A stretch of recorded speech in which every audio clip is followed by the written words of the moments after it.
La mecanización de la industria azucarera por parte del sector privado, que el Estado abandonó eso, ¿no ha representado, digamos, un cambio en el batey? ¿Una reducción significativa de la mano de obra? Una reducción significativa de la mano de obra, pero al mismo tiempo un empeoramiento de las condiciones de la mano de obra.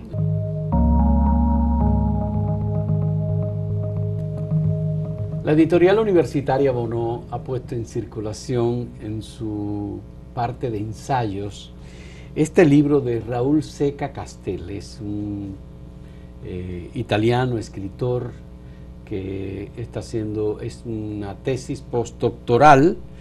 El libro es este libro que se titula Más allá del amor, mujeres y resistencia en el batey dominicano. Este es un libro sumamente interesante y que actualiza muchas otras investigaciones antropológicas sobre el batey.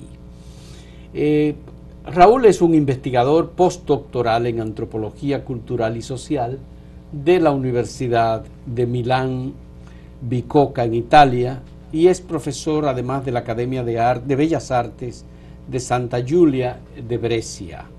Le agradecemos mucho que haya aceptado venir a conversar con nosotros, porque el batey es digamos, una cultura en la sociedad dominicana por la influencia que ha tenido la industria de la caña o la caña como eje central del ADN cultural dominicano. Por plantearlo así, el café, la caña, ha habido muchos cambios importantes. Y como los ingenios azucareros del Estado prácticamente han desaparecido y han quedado los bateyes en manos del Central Romana, de la familia Vicini y de algún otro inversionista privado, bueno, pues el batey sigue siendo un elemento vivo, medio invisible para el conjunto de la sociedad, y le agradecemos a Raúl Seca que haya puesto su atención en el rol de las mujeres, el tema de género, dentro del batey, especialmente en una comunidad en el este del país. Raúl, muchas gracias, muy agradecido, me interesa mucho. ¿Cuándo tú llegas al país por primera vez? Porque ya tú primero hablas un español dominicano muy bueno, gracias sólido y también conoces muy bien la historia dominicana. Gracias por la invitación, ante todo, es realmente un placer estar aquí con ustedes hoy. Y bueno, yo llegué en el país por primera vez en 2013. En 2013 fue cuando para mi tesis entonces... Tu tesis entonces como antropólogo. Elegí como tesis de antropología viajar a República Dominicana e investigar esta realidad bastante simbólica, ¿no? No solo de República Dominicana, sino de la historia del Caribe en sí, que es la del batey. El batey. Porque el batey, de hecho, es ese centro de producción de un producto como lo es el azúcar, que ha sido un producto muy importante a nivel global, ¿no? Eso cambió también las dietas a nivel global. Sí. Y entonces, pero también es un símbolo ese producto de 3 siglos de esclavitud en el Caribe, en las Américas.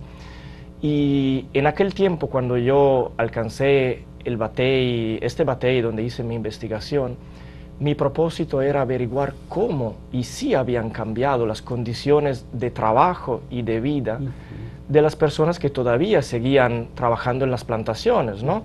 O sea, después de 3 siglos de esclavitud, ¿cuál era la diferencia? ¿Habían cambiado las modalidades del trabajo o seguían algunas formas de explotación? Porque en ese tiempo había denuncias a nivel internacional de lo que eran las así llamadas nuevas formas de esclavitud, ¿no? Esclavitud moderna, esclavitud contemporánea. Creo que la novela Over de Ramón Marrero Aristi es una de las primeras descripciones importantes a nivel de ficción que se produjo, pero que es sustentada en una realidad sobre el batey en República Dominicana. Sí, es una novela de ficción, pero realmente muy concreta y muy adherente a la realidad. Y el batey en esa época era diferente, porque era una comunidad en donde estaban vinculados dominicanos y haitianos. Entonces me gustaría saber, ese batey del año 2013, cuando tú vienes a República Dominicana, es diferente de aquel que se retrata, por ejemplo, en ese compendio importante que coordinó el historiador Fran Boyapón sobre el batey. Es diferente, pero no tanto.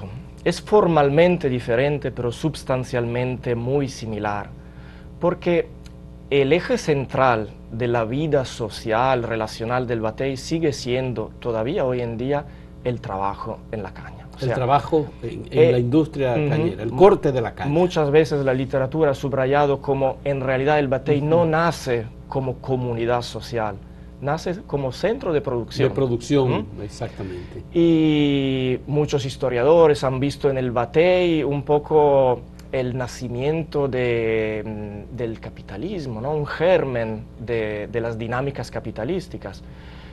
Los bateyes, las plantaciones han sido lugares de inversión. La mecanización de la industria azucarera por parte del sector privado, que el Estado abandonó eso, ¿no ha representado, digamos, un cambio en el batey?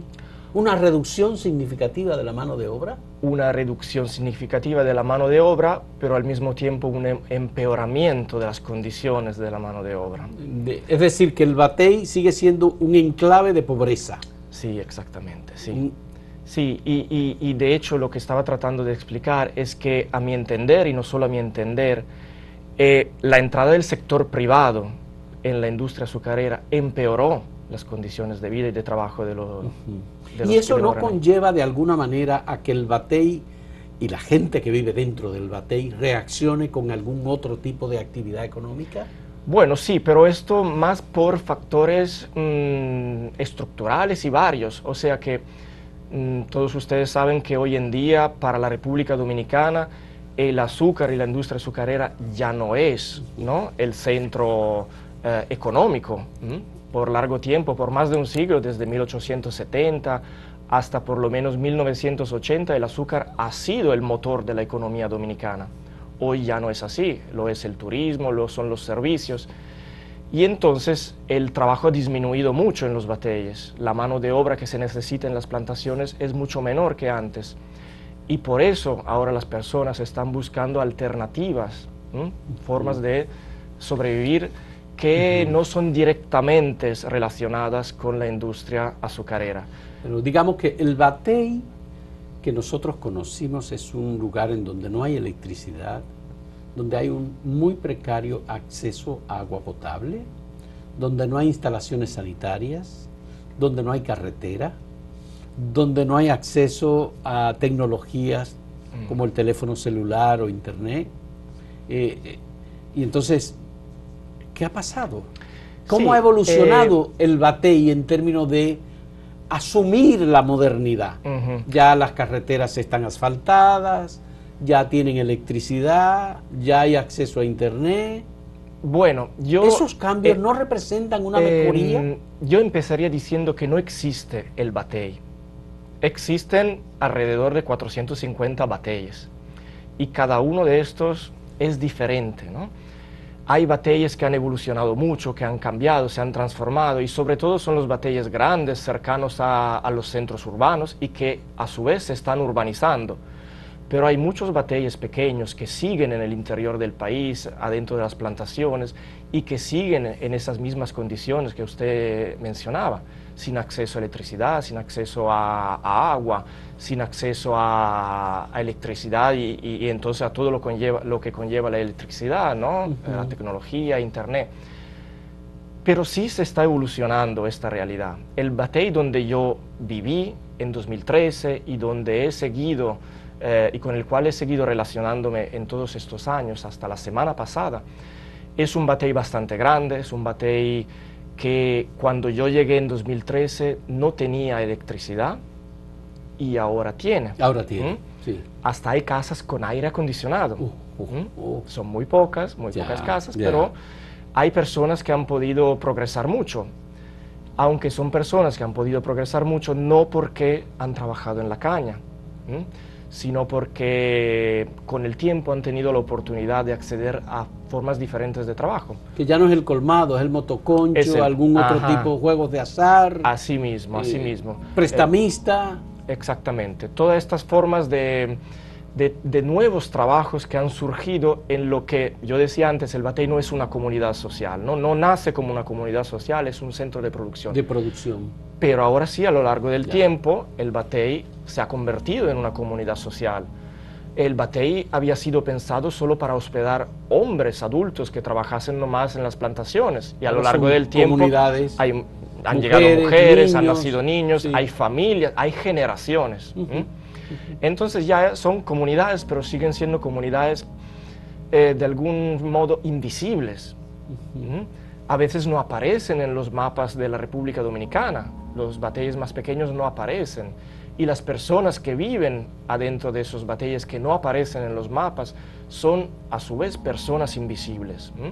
Muchas veces son personas que siguen sin tener documentación, porque aunque hayan nacido en el país, aunque hayan nacido en República Dominicana, son nacidos de padres haitianos o son de ascendencia haitiana, nunca se registró su nacimiento, y entonces son personas invisibles y a la vez sin documentación y sin acceso a derechos, sin posibilidad de ir a la escuela, de alfabetizarse, de poder entonces calificarse y conseguir trabajos que le permitan salir del batey.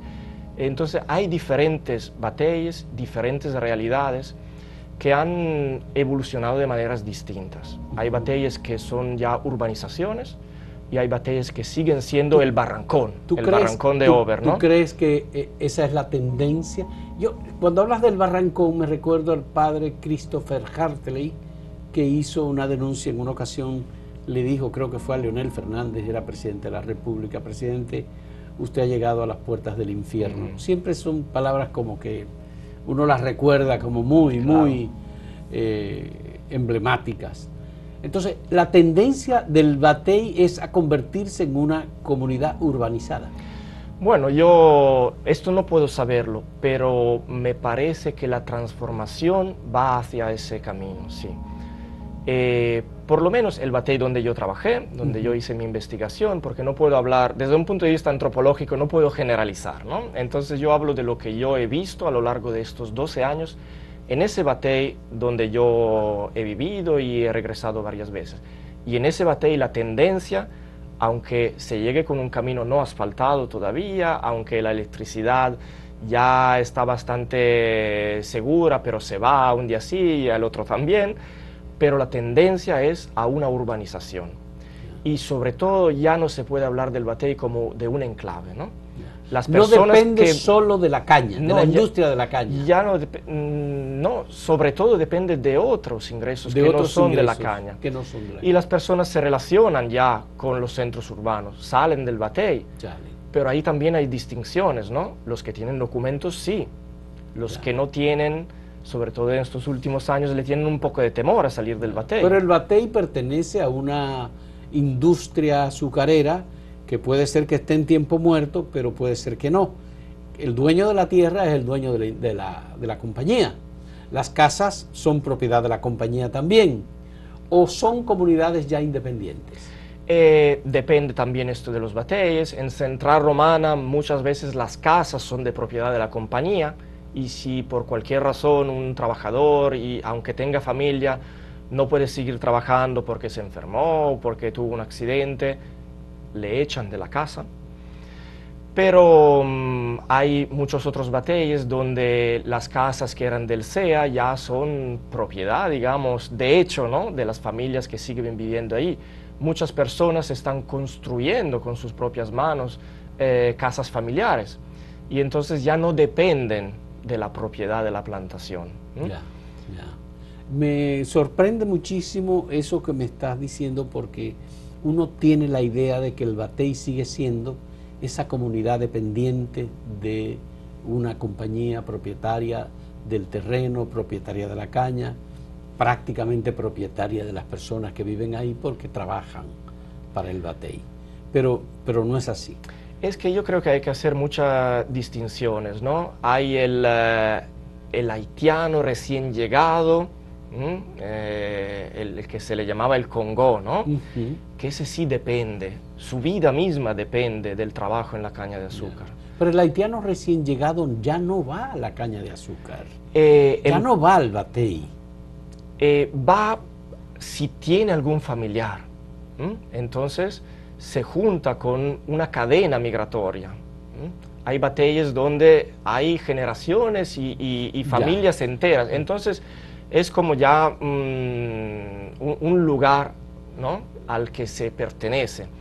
Pero es cierto que ya los recién llegados suelen ir a donde hay construcción, a la construcción, donde hay turismo. agricultura, al turismo. Es una realidad muy heterogénea, pero la realidad del batey también es representativa de estas contradicciones, ¿no?, que son las contradicciones del capitalismo, porque hay un gran desarrollo en el país que ya no se debe a la industria azucarera, pero al mismo tiempo la industria azucarera sigue siendo una parte importante, y los que manejan el turismo, la construcción en el resto del país son los mismos que ganaron su riqueza gracias a la industria azucarera. Entonces hay una relación muy fuerte en todo esto. Vamos a hacer, Raúl, una pausa, porque como el libro se titula Más allá del amor, mujeres y resistencia en el batey dominicano, a mí me gustaría que habláramos del tema de género, porque obviamente hablamos del batey como una comunidad heterogénea, donde hay hombres, mujeres, donde hay niños, ya me dijiste, hay ancianos que ya no trabajan, pero viven ahí, porque no tienen otra forma de vida.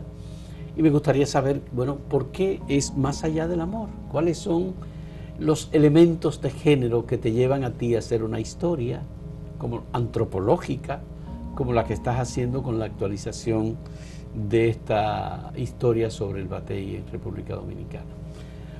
Retornamos en un momento con Raúl Seca Castel, italiano, antropólogo social, que ha hecho una investigación y que acaba de ser publicada por la editorial universitaria Bonó. Volvemos. Gracias.